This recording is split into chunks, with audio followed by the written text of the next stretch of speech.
It is good once again to be in the house of the Lord, to be able to assemble together and to rejoice in the things that the Lord has done for us. We might,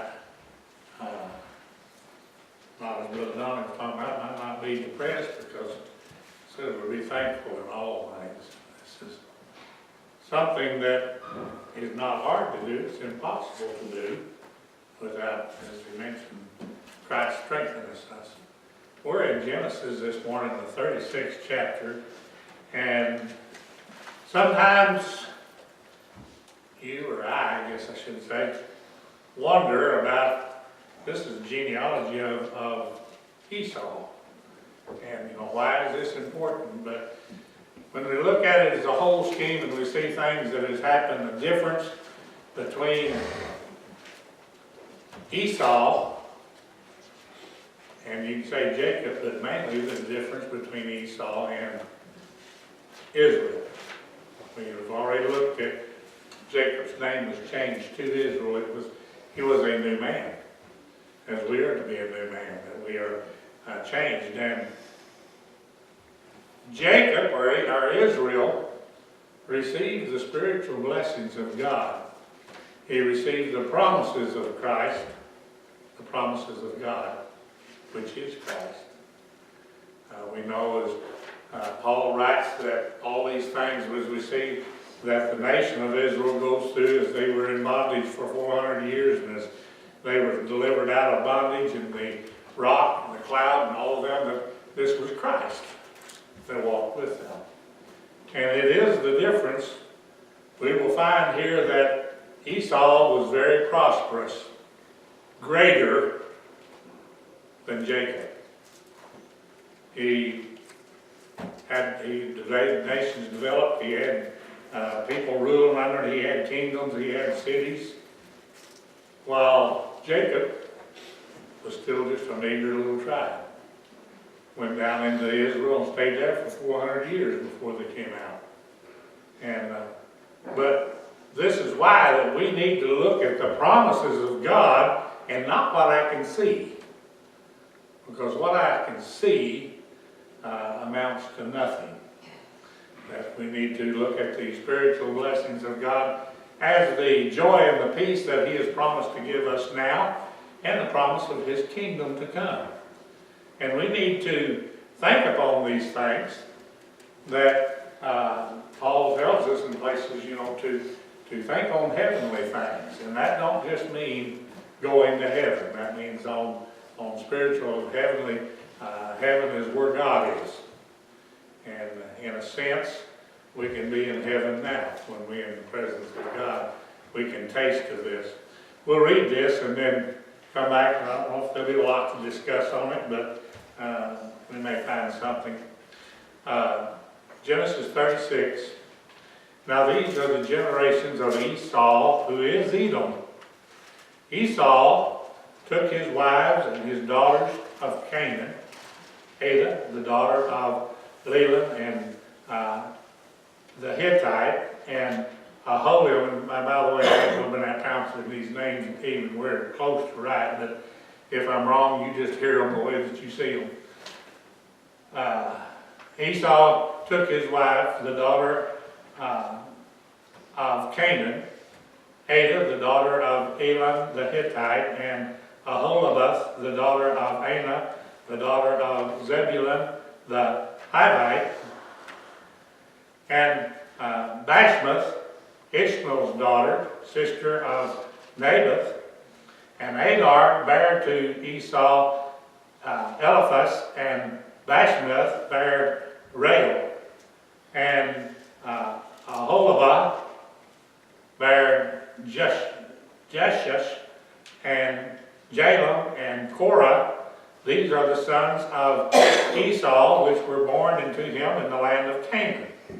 And Esau took his wives and his sons and his daughters and all the persons of his house and his cattle and all his beasts and all the substance which he had gotten in the land of Canaan, and went into the country from the face of his brother Jacob.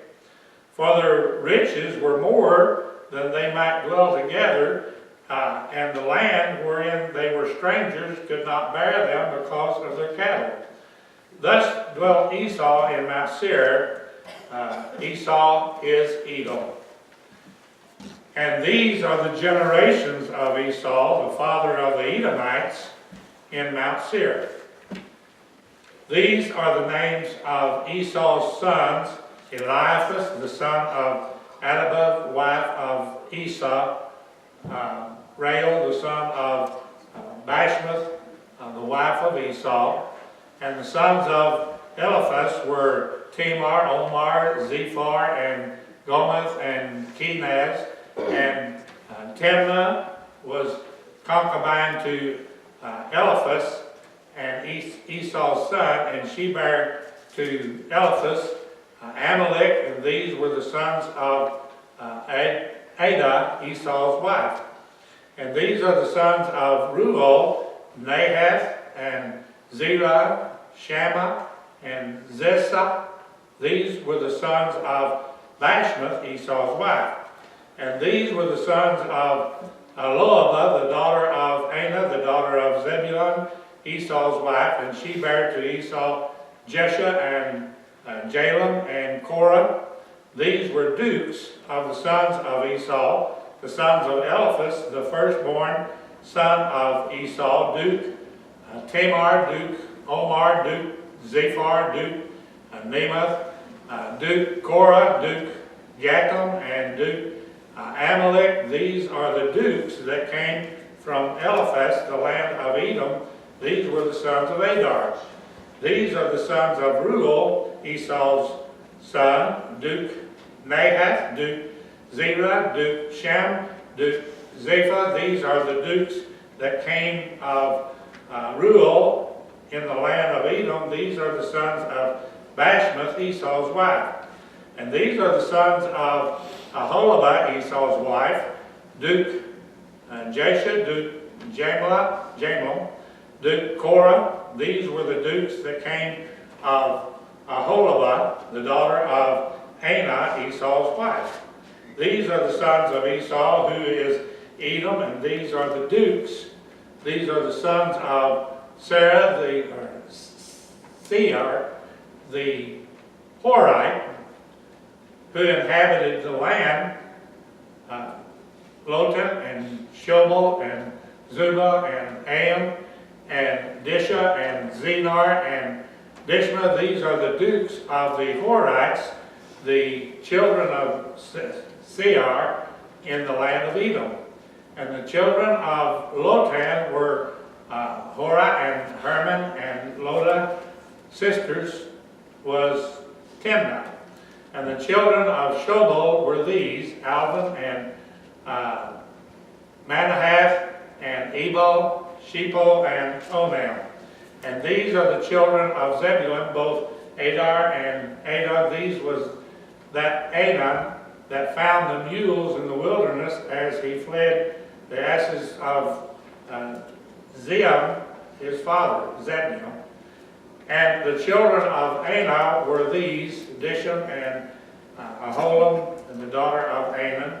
And these are the children of Dishan, Hebron, and Eshban, and Ram, and Shiran. The children of Izar are these: Bihan, and Zava, and Anak. The children of Dishan are these: Uz and Aram. And these are the dukes that came of the Horites: Duke Lotan, Duke Shobal, Duke Zebon, Duke Anah, Duke Dishon, Duke Elazar, Duke Dishon. These are the dukes that came of Horan among the dukes in the land of Seir. And these are the kings that reigned in the land of Edom before there was any kings over the children of Israel. And Bela, the son of Beor, reigned in Edom, and the name of his city was Dihanba. And Bela died, and Jobab, the son of Zeron of Bozrah, reigned in his stead. And Jobab died, and Husham of the land of Termah reigned in his stead. And Husham died, and Hadad, the son of Bedad, who smote Midian in the field of Moab, reigned in his stead, and the name of his city was Avath. And Hadad died, and Shamla of Masharikah reigned in his stead. And Shamla died, and Saul of Rehoboth by the river reigned in his stead. And Saul died, and Balhanan, the son of Achbor, reigned in his stead. And Balhanah, the son of Achbor, died, and Hagar reigned in his stead. And the name of his city was Peu, and his wife's name was Mehethabel, the daughter of Matred, the daughter of Mezahab. And these are the names of the dukes that came of Esau according to their families after their places by their names: Duke Tamar, Duke Alvin, Duke Japheth, Duke Alholabah, Duke Elah, Duke Pinon, Duke Kenaz, Duke Tamah, Duke Mizar, Duke Magdalel, Duke Aram. These are the dukes of Edom, according to their habitation in the land of their possession. He is Esau, the father of the Edomites. As I said, this is the genealogy of Esau, which I'm not a genealogist, and I sure ain't a pronouncer of all these words, but they are, I believe, an example of the difference that of this. And we find here that as we go through that, verses 1 through 8, is the children born to him in Canaan, and 9 through 19, those of his grandchildren born in Sarah, and 20 through 30, those of Sarah, the Horite.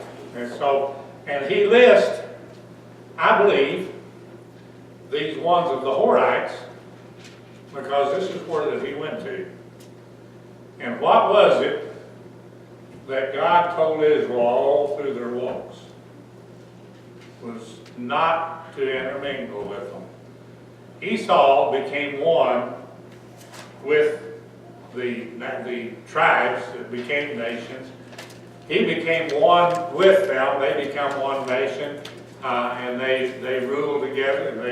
And the ones that didn't, we find in different places that they did as the Israelites did, probably in a little bit different fashion, because they did it by their own might and their own strength. They run the ones out of this area that he went to. Eventually, he run them all out, except for the Horites, which he took in, and they became one nation of the Edomites. And as these generations that they did in these things. And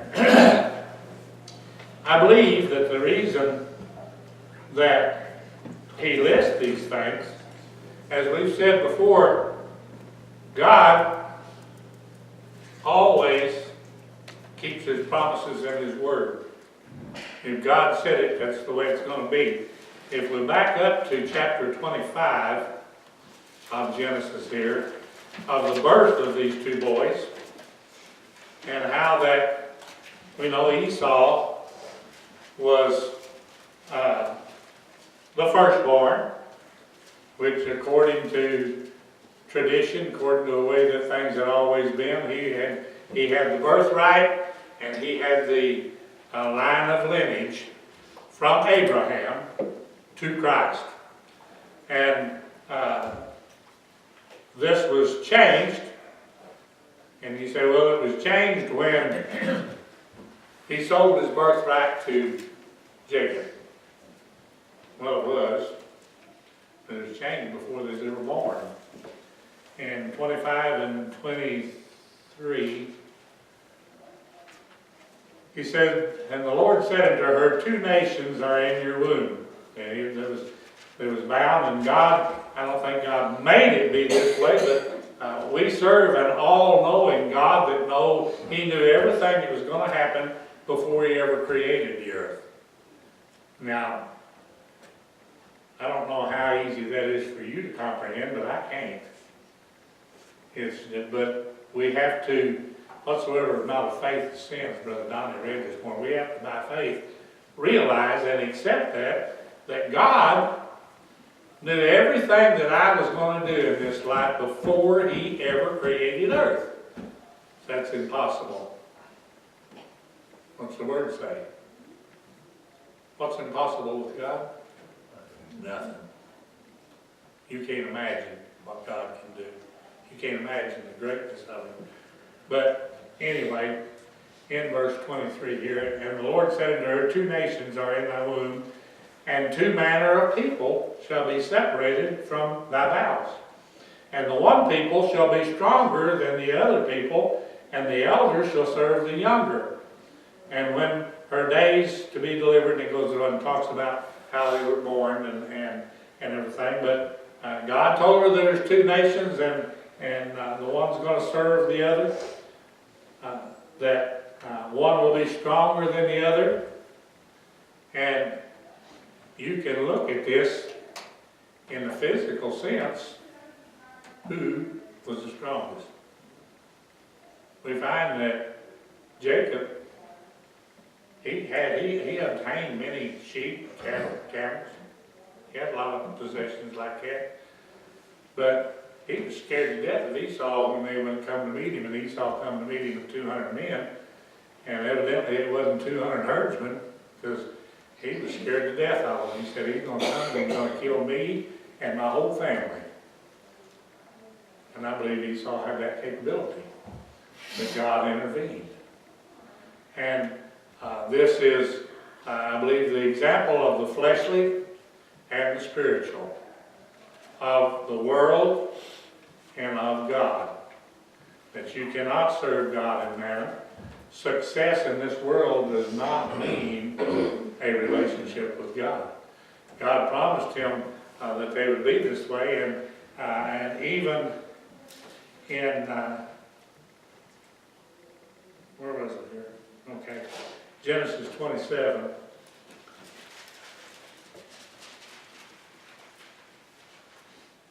And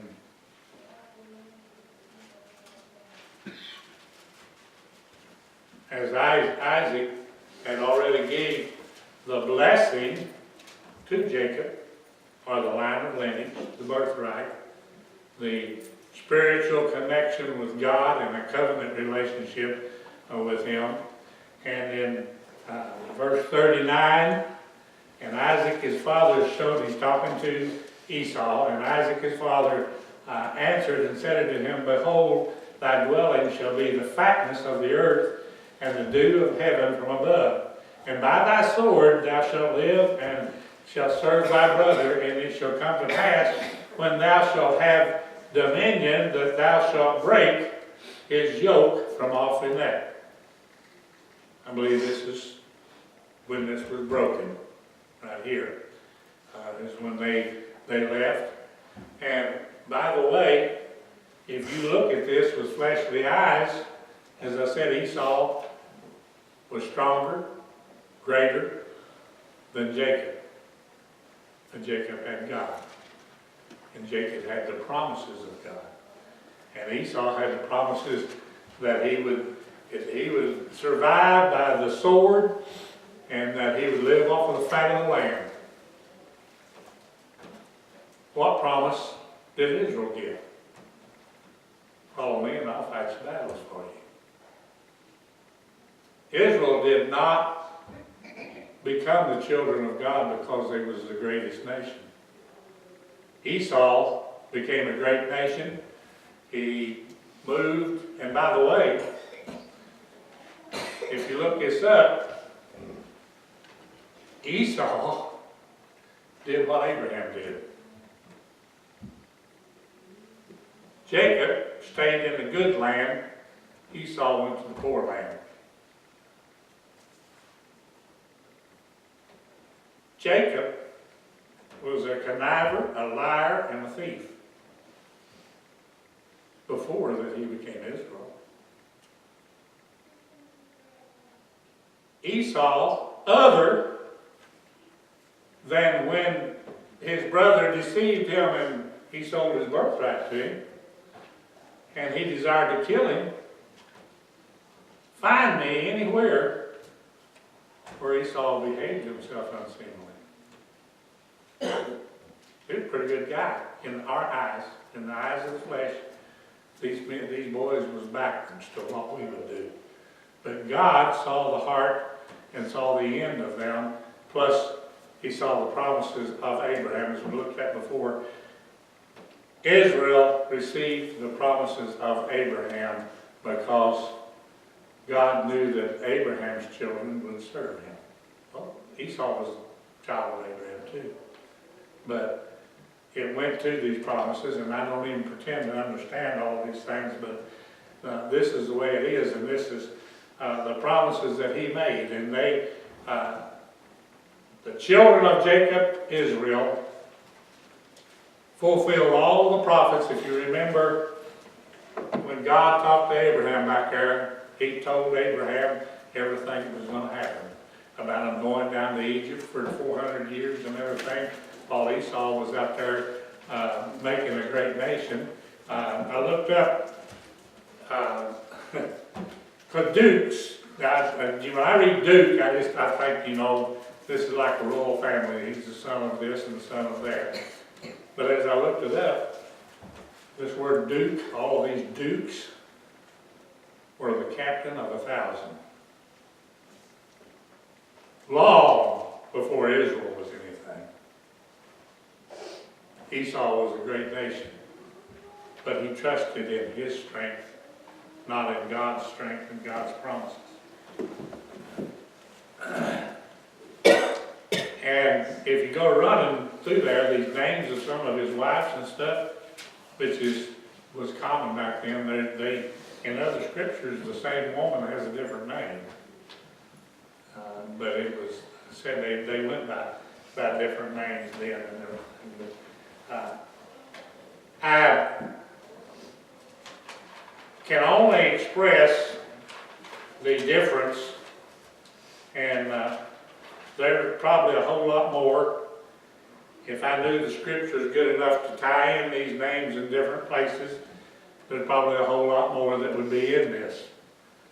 But the main thing I see is the difference between the same thing that Christ preached. His whole ministry was comparing fleshly with spiritual. And I think this is what I see in this 36th chapter. This is the main thing that I see, is the difference between the fleshly and the spiritual.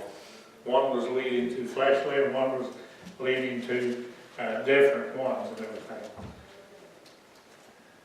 One thing we can see there, how God maintains and controls. Esau had gathered up great wealth, great herds, and as you spoke of, he went down into this land, wasn't able to support, so that this group of people and this herds and all of this cattle they had, because they had to separate, as I see. We see the same thing happen to Abram and Lot. They went into this land, the land wouldn't support them either. God has a way of taking care of problems, as you want to rise, probably, as I see it.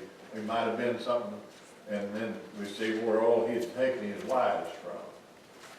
You know, I think he wasn't supposed to be there in the first place, you know. But anyway, so be it. But where they went down, God, I think they had a lot of Ripley County there dried up. Yes, I think God, as Bill said, has a way of doing this, because for one thing, the country couldn't withstand them. And as it was with Abram and Lot, they started having trouble with the herdsmen and stuff like that. And eventually, I believe just as Esau went down there and he took up with the Horites, and he was they became one. And I think that this would possibly would happen between Jacob and Esau if they stayed together. And he had a different route for Jacob, for Israel, to go into and everything. And we will find that while Esau, we always look at Esau as the one that sold his birthright. He was a terrible man and everything. He simply did not think on godly things. He thought on the things of the flesh. And but we find that God made a promise to him, and he kept it. We will find here when Israel comes out of Egypt, and when they got to Edom's land, what God tell them? Don't you take a foot of it. I promised that to him. It's not yours. Leave it alone. I said, well, what significance is that? We have the same promise, except we have Christ. We have a much better way. But when it comes to God's ways and the ways of the world, we seem to think that we can take a little bit of it and be all right. And I think God tells us the same thing as he told Israel when he got to, as Edom represented the world, don't you take a foot of it. And if we would take heed, we don't, because we want to take as much of it as we can and still feel like we're all right. But God tells us to mortify, that's put to death, the deeds of the flesh. To mortify all the things that are not of God. All the things that was not listed in what Donnie read in Philippians over there, the things that we are to think on, that is what we are to think on. And in Corinthians, it tells us how does it that reads as one of your crutch verses, and I can't remember to get these things out of your mind, in other words. Captivity. Yeah. The thoughts of the flesh. And these things, as I said, this 32nd chapter wasn't because I know all the kids of Esau and all his grandkids and all that they did and everything. And you may need something else because the Lord, and if you need something else, the Lord will show it to you. What I need is to recognize the difference between the fleshly and the spiritual and leave the fleshly alone. So I live in the flesh. What do you mean leave it alone? We are to think on godly things. We are to act in a godly manner. We are to be the children of God. Not illegitimate children, but the possession, the apple of his eye, the children through Jesus Christ. We become heirs of God and joint heirs with Jesus Christ. Christ is the firstborn of the sons, and we are sons of God if we have Christ in us. If we love as he loved. If we do this. There are a lot of conditions that you can start listing things, but this list is not what is important. The list is to have, as Donnie quoted, and I do about every Sunday, Christ in you, your hope of glory. And Christ himself said, what's in your heart is what will come out of your mouth and what will come out of your life, your conversation. So if you want to know what you think about most, if you want to know what's most important to you, sit and listen to yourself and what do you talk about most and what do you do most. Because that is what's in your heart. You can stand up here and say, I love Jesus all day long. But how you act is what is in your heart. And we need to recognize that, and we need to separate, as God separated Abraham, or Abram and Lot, and as God separated Esau and Jacob, we are to be separated. We are to be a separate people. We are to be a peculiar people, and that doesn't mean peculiar in the sense that the world thinks of peculiar, that you're a bunch of nuts. They might think you're a bunch of nuts. But we need to be different from the world, and it needs to be visible, and it needs to be real. not play acting, not hypocritical, but we need to be separated from the world in our heart and in our life. And that's about all I've got, or it is all. I've got some more scriptures and stuff down here, but I don't think that it's necessary. Because as I said, as I studied this, that's the thing that I got was the difference between the fleshly and the spiritual, and the difference that we should be, that we will be, if we have Christ in our heart. Anything else anyone has? If not, Lord willing, we'll continue in 37. We get back to Jacob too.